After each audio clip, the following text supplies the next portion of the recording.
Assalamualaikum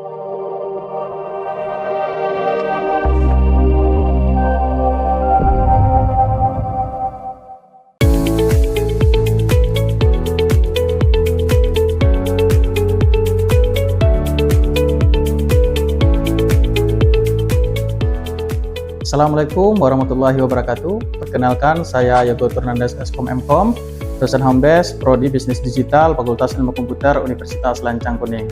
Video ini dibuat untuk melengkapi persyaratan sertifikasi dosen tahun 2026, yaitu pernyataan diri dosen dalam unjuk kerja Tridharma Perguruan Tinggi, PDD UKTPT pada bidang pengajaran. Pada kesempatan ini saya akan menjelaskan secara singkat mengenai mata kuliah yang saya ampu. Algoritma pemrograman dengan kode mata kuliah OBE BD 20223. Mata kuliah ini memiliki bobot 3 SKS dan diberikan kepada mahasiswa semester 2 program studi bisnis digital. Mata kuliah ini disampaikan dengan DAA, Delivery Interaction Assessment. Perkuliahan pada mata kuliah ini dilaksanakan sebanyak 14 kali pertemuan, ditambah 1 kali ujian tengah semester UTS, dan 1 kali ujian akhir semester UAS. Pada proses pembelajaran dilaksanakan menggunakan pendekatan Project Based Learning (PJBL) yang menekankan pembelajaran berbasis proyek real. Mata kuliah algoritma pemrograman membahas konsep dasar berpikir algoritma dan implementasinya dalam bahasa pemrograman Python. Mahasiswa akan mempelajari representasi algoritma, ada flowchart, pseudocode, struktur kontrol, fungsi modularisasi program, serta struktur dasar data. Fokus pembelajaran diarahkan pada kemampuan mahasiswa untuk merancang solusi komputasional yang logis dan terstruktur dalam konteks permasalahan bisnis digital. Adapun capaian pembelajaran lulusan atau CPL di mata kuliah ini, yang pertama ada keterampilan khusus, mampu mengoperasikan dan menerapkan logika algoritma pemrograman. Yang kedua ada pengetahuan, mempunyai pengetahuan dalam penyusunan algoritma pemrograman yang efektif dan efisien, serta dapat merancang, membangun, dan mengelola aplikasi sistem informasi secara tepat dan akurat untuk pendukung pengambilan keputusan. Yang ketiga ada keterampilan umum, mampu menerapkan pemikiran logis, kritis, sistematis, dan inovatif dalam konteks pengembangan dan implementasi ilmu pengetahuan dan teknologi. Adapun capaian pembelajaran mata kuliah, yang pertama CPMK 1, mahasiswa mampu memaparkan konsep dasar algoritma, flowchart, pseudocode dalam pemecahan masalah komputasi. CPMK 2, mahasiswa mampu menganalisis dan merancang algoritma untuk menyelesaikan permasalahan sederhana hingga menengah. CPMK 3, mahasiswa mampu mengimplementasikan struktur kontrol, percabangan, dan perulangan dalam bahasa pemrograman Python. CPMK 4, mahasiswa mampu merancang dan menggunakan fungsi, prosedur, serta modularisasi program secara efektif. CPMK 5, mahasiswa mampu menerapkan struktur data dasar, array, list, dictionary untuk pengelolaan dan pemrosesan data bisnis. CPMK 6, mahasiswa mampu mengembangkan program berbasis algoritma untuk memecahkan permasalahan nyata di bidang bisnis digital. CPMK 7, mahasiswa mampu mengevaluasi dan mengoptimalkan algoritma berdasarkan efisiensi dan ketepatan solusi. CPMK 8, mahasiswa mampu menyusun laporan dan mempresentasikan proyek programan secara sistematis dan profesional. Selama 1 semester, mahasiswa akan mempelajari pokok bahasan, yaitu yang pertama pengantar algoritma dan pemrograman, kedua, representasi algoritma, flowchart, dan pseudocode. Ketiga, pengenalan Python, ada tipe data, variabel, operator. Keempat, struktur percabangan, ada if, elif, else. Ada yang kelima, struktur perulangan, ada for, ada while. Keenam, fungsi dan prosedur. 7, modularisasi dan rekursi dasar. 8, struktur data, ada list, kemudian ada tafel, dictionary, set. 9, algoritma pencarian dan pengurutan. 10, pemrosesan file dan penanganan exception. 11, studi kasus bisnis digital implementasi algoritma. 12, evaluasi dan optimasi algoritma. Seluruh materi pembelajaran dapat diakses melalui Learning Management System atau LMS kita, yaitu di Edlink. Untuk kriteria penilaian di mata kuliah ini, karena kita kurikulumnya OBE, yang pertama kehadiran itu 10%, aktivitas partisipatif atau OBE di mana di dalamnya ada tugas, kuis, dan juga nanti ada presentasi yaitu 40%, kemudian ada UTS 20%, UAS 30%. Ketercapaian setiap CPMK dievaluasi menggunakan rubrik penilaian yang disusun untuk setiap pertemuan, sehingga proses dan hasil pembelajaran mahasiswa terhadap capaian yang ditetapkan dapat terpantau secara sistematis dan terdokumentasi dengan baik. Demikian pemaparan singkat mengenai mata kuliah yang saya ampu. Semoga proses pembelajaran dapat berlangsung dengan baik dan memberikan manfaat bagi seluruh mahasiswa. Berikut cuplikan video mengajar saya di dalam kelas. Selamat menyaksikan. Assalamualaikum warahmatullahi wabarakatuh. Waalaikumsalam warahmatullahi wabarakatuh. Oke, selamat pagi semuanya. Pagi, Pak. Ya, gimana kabarnya? Sehat? Sehat. Alhamdulillah. Ya, sebelum kita mulai, kita berdoa dulu ya, menurut agama dan kepercayaan kita masing-masing. Untuk itu berdoa mulai.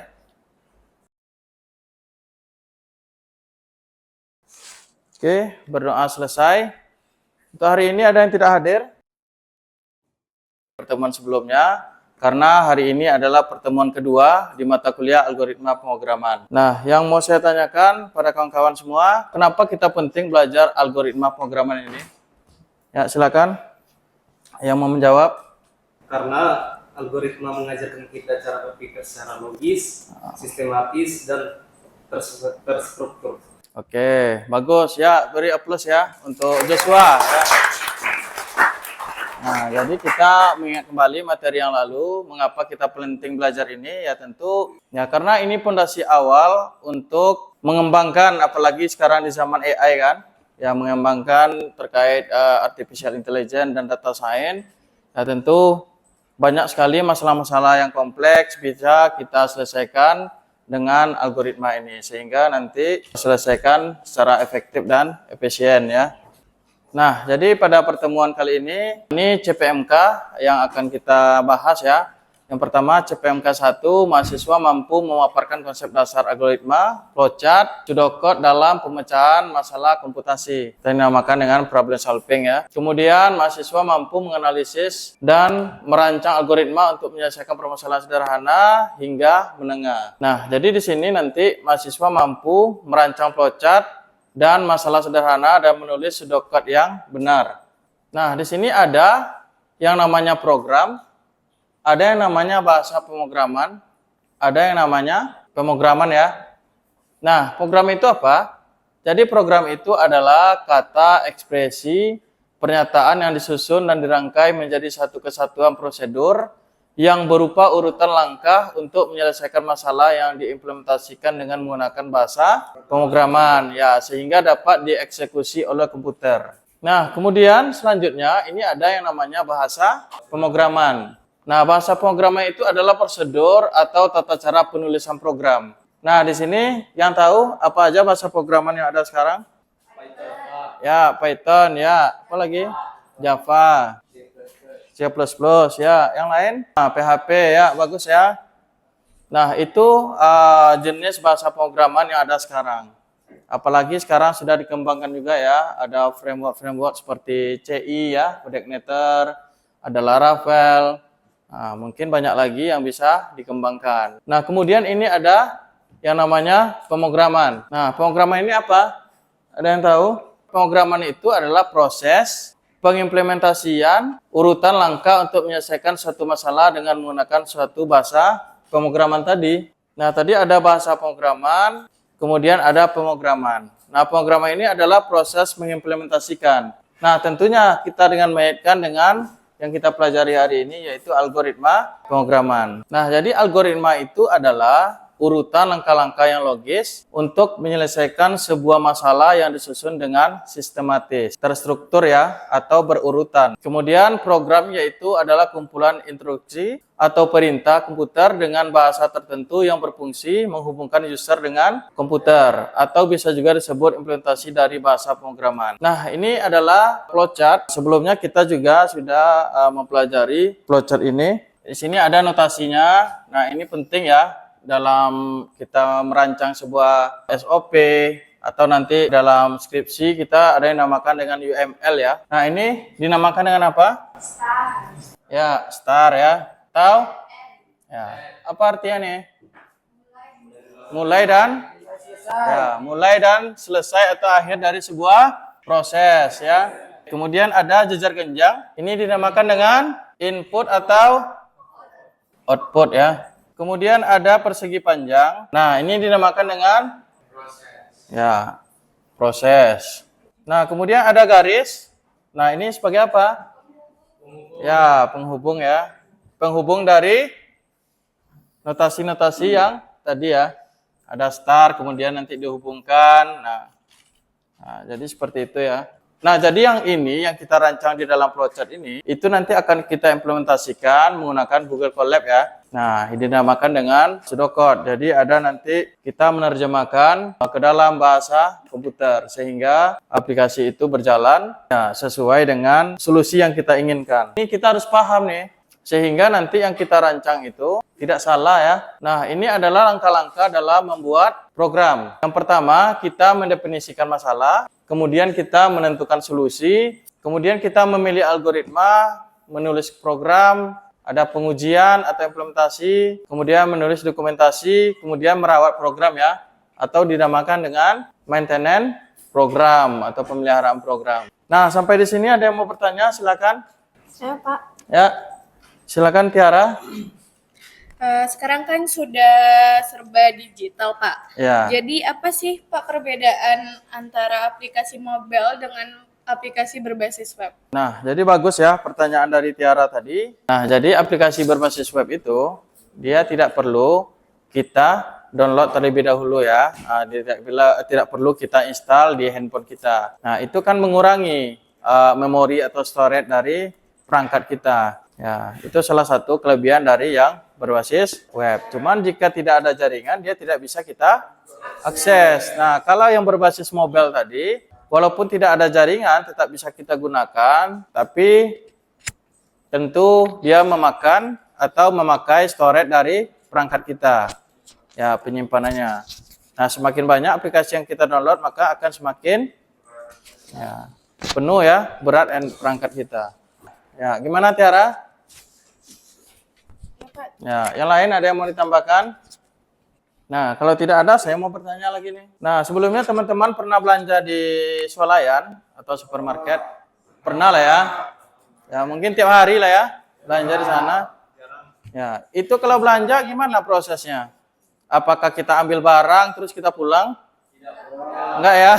Nah, jadi seperti apa prosesnya?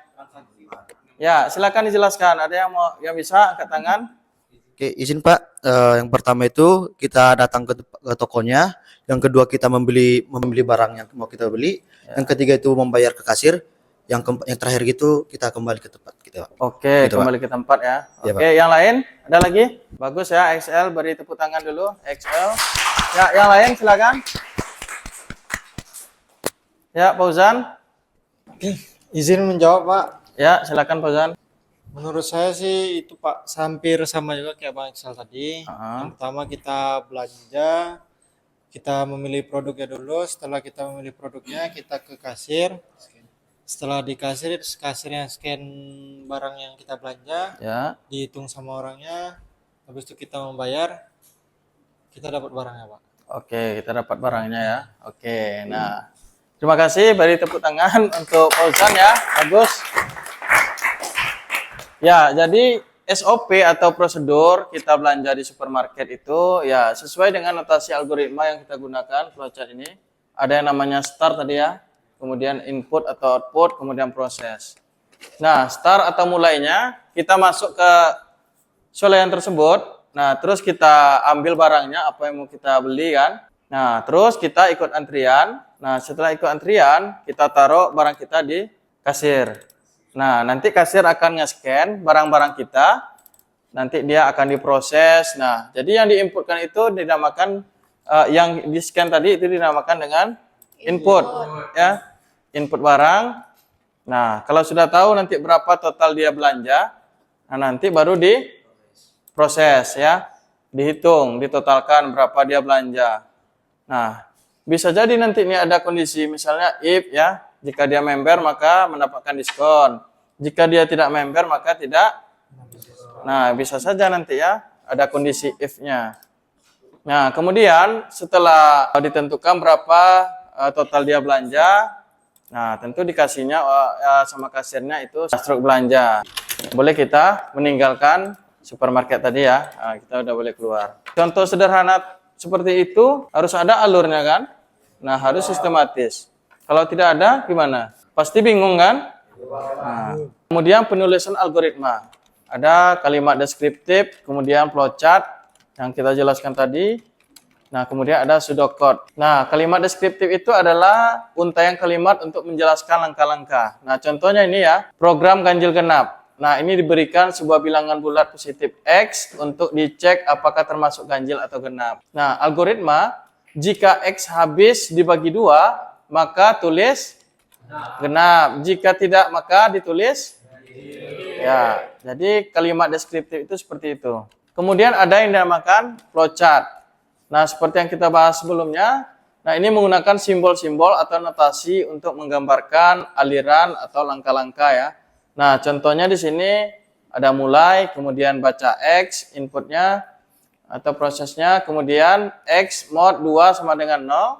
Jika iya, maka tulis genap ya. Jika tidak, maka ditulis ganjil. Nah, program selesai. Dia sama kan? Cuman dalam penulisannya berbeda, ya kan? Kalau tadi dalam bentuk deskriptif, nah kalau yang flowchart dia dalam bentuk bagan alir, ya. Kemudian ini dalam pseudocode, yaitu kode-kode untuk menyatakan langkah-langkah. Nah ini mirip seperti bahasa pemrograman. Nah ini contohnya deklarasi X sama dengan integer. Nah di sini kita tentukan variabelnya apa, kemudian kita tentukan tipe datanya apa. Nah algoritma seperti apa? Dia akan membaca terlebih dahulu apa yang variabel diinputkan. Nah ini ada ret X ya. Nah, di sini ada kondisi if X mod 2 maka sama dengan 0. Nah, jika tidak then ya. Nah, apakah habis dibagi 2? Jika iya maka ditulis genap. Jika tidak maka ditulis ganjil. Nah, itu terlihat perbedaan antara deskriptif, kemudian flowchart dan pseudocode. Nah, ini ada sebuah case ya, studi kasus. Sebuah aturan untuk menonton sebuah film tertentu adalah sebagai berikut. Jika usia penonton itu lebih dari 17 tahun, maka dia diperbolehkan untuk menonton. Jika tidak, maka tidak diperbolehkan untuk menonton. Nah, di sini saya minta teman-teman ya, siapa yang bisa, saya minta 2 orang nanti kita bandingkan ya untuk membuat ini flowchartnya seperti apa. Oke, siapa yang mau maju? Ya, Tommy silakan. Oke, udah Tommy. Ya, silakan satu lagi. Ya. Silakan XL. Ya, dihapus dulu. Oke ya, di sini ada 2 ya, contoh yang udah ke depan. Yang pertama tadi dibuat oleh Tommy. Nah ini gambar flowchartnya. Kemudian yang kedua dibuat oleh AXL ya. Nah dari pandangan teman-teman nih, yang dari 2 ini mana yang benar? Ya, yang punya AXL atau punya Tommy? XL ya, yang punya Tommy? Ada yang sependapat dengan Tommy? Tommy sendiri. Ya. Kita lihat ya. Nah, di sini Tommy membuatnya mulai, kemudian dia akan membaca usia tadi ya. Nah, ini nonton aja, nggak ada di kondisinya. Nah, sedangkan tadi case-nya itu jika dia usia 17 tahun maka diperbolehkan menonton. Jika tidak, maka tidak diperbolehkan menonton. Nah, kita lihat yang punya XL. Nah, ini mulai, kemudian dia akan membaca usia yang kita inputkan. Kemudian dia akan proses, jika usianya 17 tahun, maka diperbolehkan menonton. Jika tidak, maka tidak diperbolehkan. Nah, kemudian program selesai. Nah, sini kita lihat. Nah, jadi yang benar punya siapa? Ya, XL ya. Oke, bagus. Kita beri tepuk tangan untuk XL dan juga Tommy ya. Yang beranikan diri. Kita akan dibuka Google Colab-nya. Ya, login pakai emailnya. Kita coba implementasikan ya. Oke, nanti setelah ini kita akan ada project ya. Nanti akan saya bagi satu kelompok itu 2 orang. Ada sebuah case, nanti silakan dirancang flowchart-nya, kemudian implementasikan ke dalam pseudocode. Tentunya menggunakan Google Colab bahasa pemrograman Python. Nah, jadi di sini yang kita implementasikan ini flowchart yang dibuat kawannya tadi ya. Nah, di sini kita coba. Nah, variabelnya usia, kemudian tipe datanya jangan lupa ya. Ada input ya. Nah, ini usia, tipe data integer. Nah, ini input, masukin usia, kemudian nanti if jika usianya besar dari 17, maka outputnya silakan menonton. Jika tidak, maka tidak boleh menonton. Nah, di sini kita akan running kan. Ya, kita masukin usianya misalnya 5 tahun. Kita enter. Maka Anda tidak boleh menonton. Nah, ini output yang dikeluarkannya. Nah, coba kita runningkan lagi. Kita masukkan usianya misalnya 18 tahun. Kita enter. Nah, silakan menonton. Nah, jadi seperti itu kerja dari algoritma ini. Nah, yang tadinya kita rancang menggunakan flowchart. Nah, ini kita implementasikan menggunakan Google Colab, menggunakan bahasa programan Python. Oke, silakan. Sudah selesai semua? Sudah bisa? Ya, udah? Oke. Nih, udah? Oke. Ya. Oke. Nah.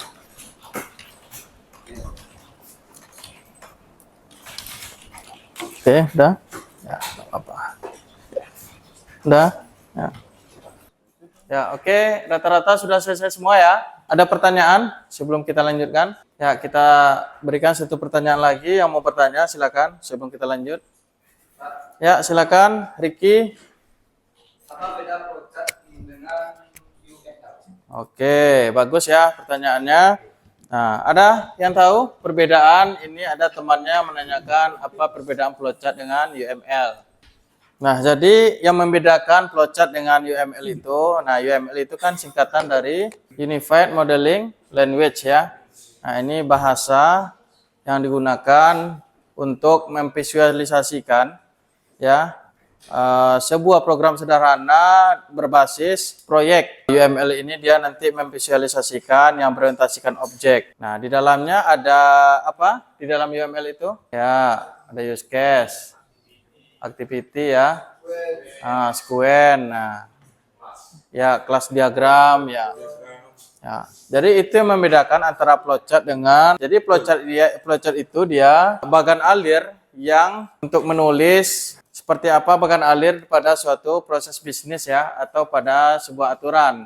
Nah, seperti yang kita contohkan tadi, yaitu di belanja di supermarket ya. Nah, seperti apa alurnya? Nah, seperti itu. Nah, itu adalah flowchart. Sedangkan UML, dia akan memvisualisasikan ke dalam orientasi objek ya. Seperti ada tadi bilang tadi ada activity diagram, ada kelas diagram, use case diagram, nah ada sequence diagram. Nah, itu misalnya kita membuat atau merancang sebuah aplikasi, misalnya aplikasi Smart Unila, aplikasi kampus kita. Nah, tentu kita rancang dulu activity diagramnya kan, use case-nya, siapa aktornya. Nah, aktornya misalnya ada mahasiswa, ada dosen ya kan.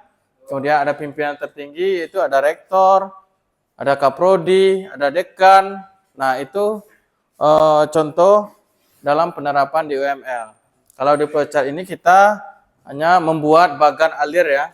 Nah, namanya flowchart itu bagan alir untuk memvisualisasikan suatu aturan atau suatu proses bisnis ya.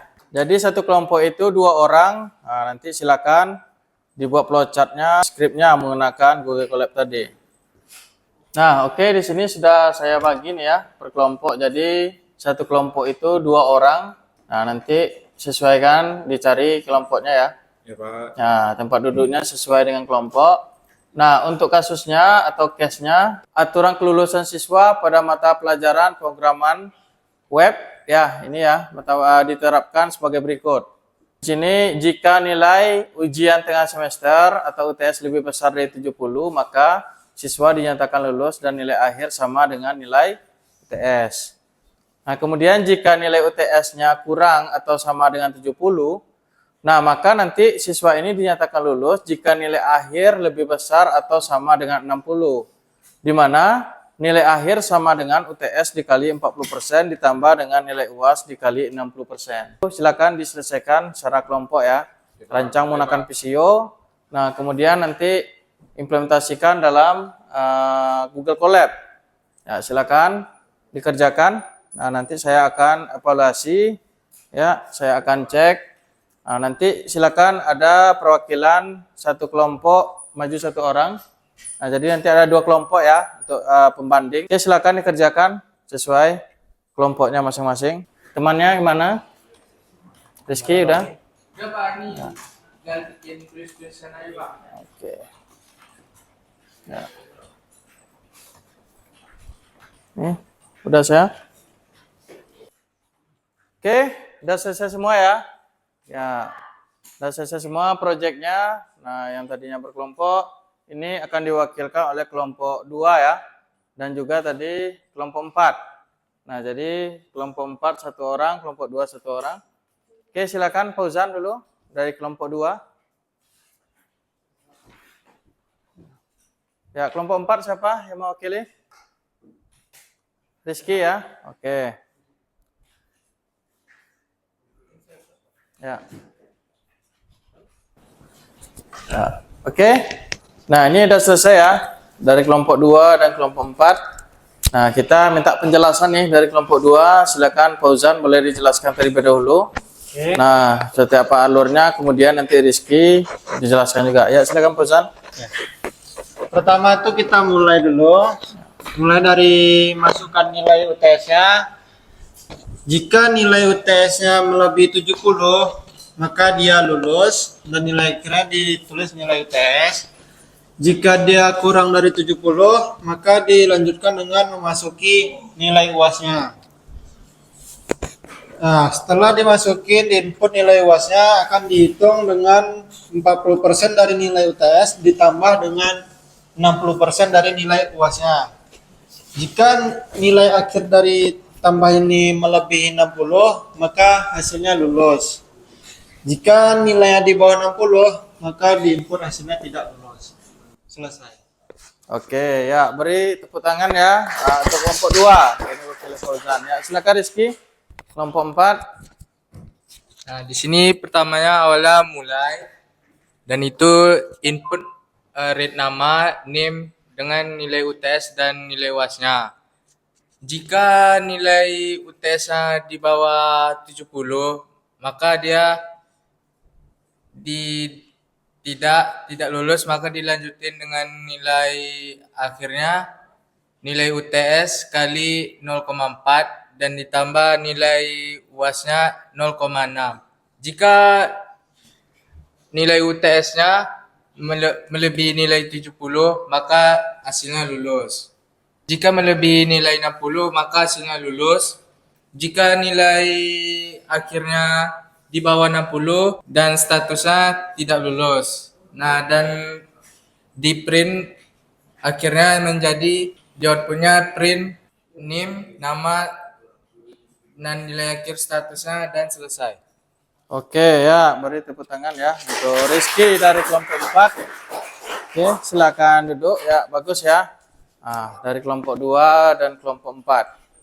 Nah, ini sudah selesai. Project yang dibuat ini, nah itu ada flowchart-nya tadi kan, ya menggunakan VCU, kemudian nanti disimpan. Nah, kemudian ini script-nya menggunakan Google Colab tadi, itu nanti diekspor ya dalam bentuk IPNB atau .py. Nah, nanti diupload di AdLink, itu nanti sudah saya share link pengumpulannya di AdLink untuk pertemuan kedua ini. Nah, kemudian project yang minggu kemarin, ya ada satu case kemarin kan, satu project. Nah, itu dikumpulkan juga di pertemuan pertama ya. Oke, sebagai penutup untuk pertemuan kita hari ini, nah ini bisa kita simpulkan ya, apa inti dari pembelajaran kita di pertemuan kedua ini. Nah, jadi flowchart dan pseudocode itu adalah alat bantu untuk merancang program sebelum menulis kode ya. Nah, jadi flowchart menggunakan simbol visual, sedangkan pseudocode berbentuk tulisan mirip bahasa pemrograman. Keduanya membantu menyusun alur dan pengambilan keputusan atau percabangan secara terstruktur sebelum diterjemahkan ke kode seperti pada contoh kasus penentuan kelulusan mahasiswa tadi. Nah, jadi inti dari materi kita hari ini, nah jadi kita belajar tentang flowchart ya, pseudocode tadi. Nah, itu sangat penting sekali karena itu sebagai dasar atau fondasi kita sebelum bergerak mempelajari di bidang programmer ya, untuk yang lebih expertnya. Nah, tentu kita harus belajar dasarnya dulu, fondasinya dulu. Ya, kalau tidak ada, ya saya ucapkan terima kasih atas partisipasi kehadirannya hari ini. Kita lanjutkan di minggu depan, minggu ketiga. Ya, nanti dengan CPMK yang ketiga, ya. Oke, terima kasih. Itu kita ucapkan alhamdulillah. Wabillahi taufiq wal hidayah. Assalamualaikum warahmatullahi wabarakatuh. Selamat siang ya semuanya. Terima kasih. Oke.